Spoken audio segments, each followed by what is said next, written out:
मन को बहुत चंचल कहा गया है। महाभारत युद्ध के समय अर्जुन भी भगवान श्री कृष्ण से यही कहते हैं कि मन बहुत चंचल है। तब भगवान श्री कृष्ण गीता में यह कहते हैं कि निसंदेह मन चंचल है, परंतु बार बार के अभ्यास के द्वारा मन को वश में किया जा सकता है। जब हम मन को एकाग्र करने का अभ्यास करते हैं तो समय समय पर स्वयं की परीक्षा भी लेते रहना चाहिए। जैसे बहुत सुंदर दृश्य आपके सामने है, आपको नहीं देखना चाहिए, आप नहीं देखते हैं। आपकी कोई भी स्वादिष्ट प्रिय वस्तु अथवा रसगुल्ला आदि आपको दिया जाता है, आप नहीं खाते हैं, तो आप अपनी इंद्रियों को जीतने का प्रयत्न करते हैं। जब बच्चा छोटा होता है, किसी चीज के लिए मचलता है, तो हम उसका ध्यान वहां से हटाने की कोशिश करते हैं ताकि आगे जाकर उसकी आदत यह न पड़ जाए कि उसके मन की हर इच्छा पूरी की जाए। ऐसा न करने पर बच्चा जिद्दी प्रकृति का हो जाता है और भविष्य में हर मनचाही चीज को प्राप्त करने की जिद करता है। यदि मन वश में नहीं है तो हम अपनी उचित अनुचित हर मनपसंद वस्तु को प्राप्त करने का प्रयत्न करेंगे और यदि इसमें असफल हो गए तो हम दुखी हो जाते हैं, दुखी हो जाएंगे। यही तो मन की विजय है, अर्थात मन हम पर हावी हो गया।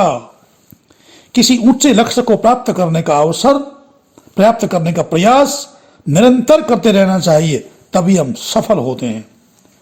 जैसे कोई विद्यार्थी किसी लक्ष्य को लेकर अभ्यास करता है, परिश्रम करता है, वह डॉक्टर बनना चाहता है, इंजीनियर या प्रोफेसर या आईएएस की परीक्षा पास करके कलेक्टर बनना चाहता है, वह उसी प्रकार प्रयत्न करता है तो सफलता भी प्राप्त करता है।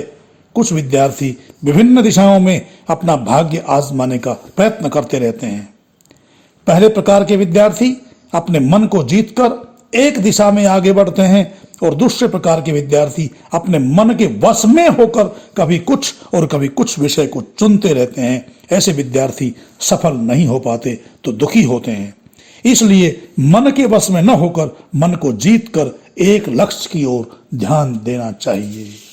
माता पिता को ध्यान देना चाहिए कि वे अपने बच्चे की हर इच्छा को निरंतर पूरी करने के द्वारा उसमें ये प्रवृत्ति जागृत न करें कि आगे जाकर भी उसे ही दुख उठाना पड़े, क्योंकि भविष्य में न तो समय एक सा रहता है और न सामर्थ्य। ऐसा भी देखा जाता है कि कई भाई बहन होने पर किसी एक को ज्यादा प्रेम करना और दूसरे की उपेक्षा करना बहुत बड़ी मानसिक उलझने पैदा कर देता है।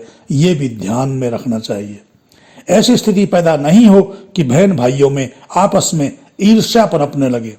लक्ष्य प्राप्त हो या ना हो, कभी नैतिकता को नहीं छोड़ना चाहिए। कुछ लोग अपने लक्ष्य को प्राप्त करने के लिए भ्रष्टाचार का मार्ग अपना लेते हैं और अपना मान सम्मान व प्रतिष्ठा खो बैठते हैं, परंतु अंत में जीत उन्हीं की होती है जिनमें आत्मा का बल है। कठिनाई से वे क्यों हारे जिनमें नैतिकता का संबल है। इति ओम सम। जय भारत। सब्सक्राइब कर लें ताकि नई नई ज्ञान की बातें आपको नियमित प्राप्त होती रहें। धन्यवाद।